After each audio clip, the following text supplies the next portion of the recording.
Welcome to Wisdom Wednesday 89. Relating to God.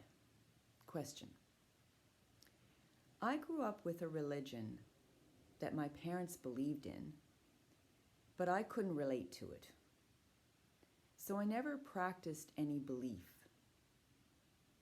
But I wonder if there's a way to relate to God without going through a religion.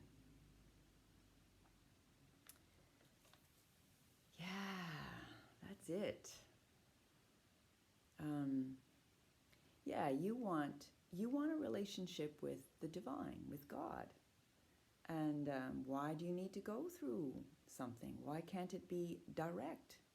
I agree. It should be direct. We're all coming from that one place. Why does it have to go through some form or through some system or through some belief? You are God. Ultimately, your essence is coming from the same place. So how do you do it? How do you relate to God? Well, this is what I do. It's kind of like a surrender. It's a surrender meditation. You could call it a prayer maybe, but it's a little bit different. It's formed a little bit differently. So what you do is you decide what that God is, and you get a clear sense of intention to direct your communication from you. Let's say it's from your ego, smaller self, the one that's kind of doesn't know very much, is limited, asks lots of questions and has lots of doubts. So you communicate all of that in a very authentic, heartfelt way to this, and you're creating it in a sense. You're creating this God, if you want to say, like this, you're separating something higher than you or more vaster than you, and you're creating the image of that in your mind's eye. And it's all perfect because it's all within you. But this dynamic of communication from your lower self to your higher self is what I would call surrender. You might call it relating to God.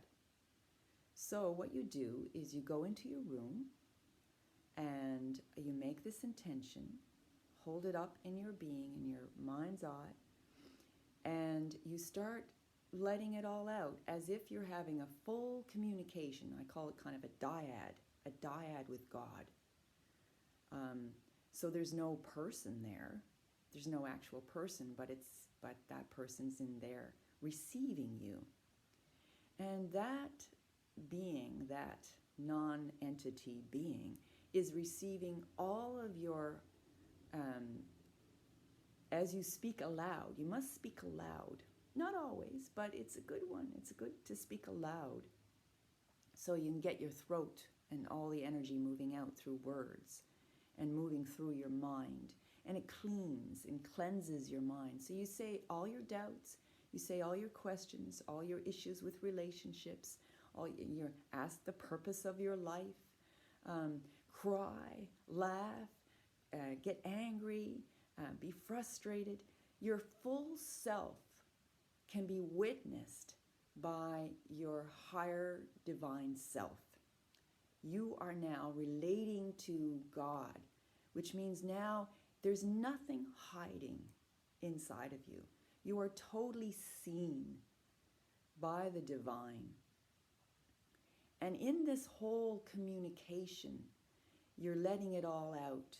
You're allowing yourself to be fully seen and witnessed, like a child in relation to mom or dad, like a mom and dad with a full compassionate heart, seeing that this being is my own self, my own child. And as you let it all out, be free and trust that the divine or God will see you as you are and love you as you are in all what you might call your imperfections, but the divine doesn't see you as imperfect. And you're knowing that the divine sees you unconditionally and loves you unconditionally. So speak your whole heart, everything that you have, all your confusions, all your desires, all your longings, everything. Then you wait and let that silence permeate you. And then in the silence, you might hear some sign or something. It may not be in the form of words. It may be in the form of sensation. It might be in the form of a message somehow. But the divine will speak back to you. And when the divine speaks back, it may not be in the way you're thinking. So be open. Be open to that. It's not a closed way, one way. What your mind says is not the way it's going to be. Usually it's not.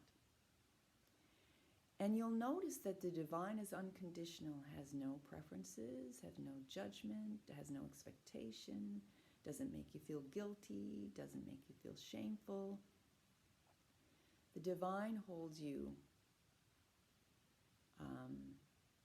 in the arms of the whole, and you are loved and accepted as a perfect being within the divine's eye. And the words or the communication or the message that you hear from the divine will always come from that place of oneness. If you get a message that is dualistic and makes you feel bad and small, trust that that's not the divine. That's coming from your ego, from your superego, from your inner critic, some other place. It's not. So this is the difference. You can check for that. If the divine holds you in perfection and loves you unconditionally, then you know it's coming from that higher place, from God. So I suggest you do it 15 minutes a day and, build it. 20 minutes, half an hour, 2 hours a day. Yeah. Depends on how strong you feel like you're ready now to have that pure, direct connection with the divine without any via. And let your heart out. When you're ready, you start that practice every day. 15 minutes in the morning, sometime in the afternoon, maybe before you go to bed. But just let it be a heartfelt communication with waiting, receiving. And in that, there's the unity. In that, that's full, direct communication. You give a communication to the divine, and you wait and you listen attentively from the divine. It'll fill you. You'll feel complete. Okay, that's it for today's Wisdom Wednesday. See you next Wednesday. Bye.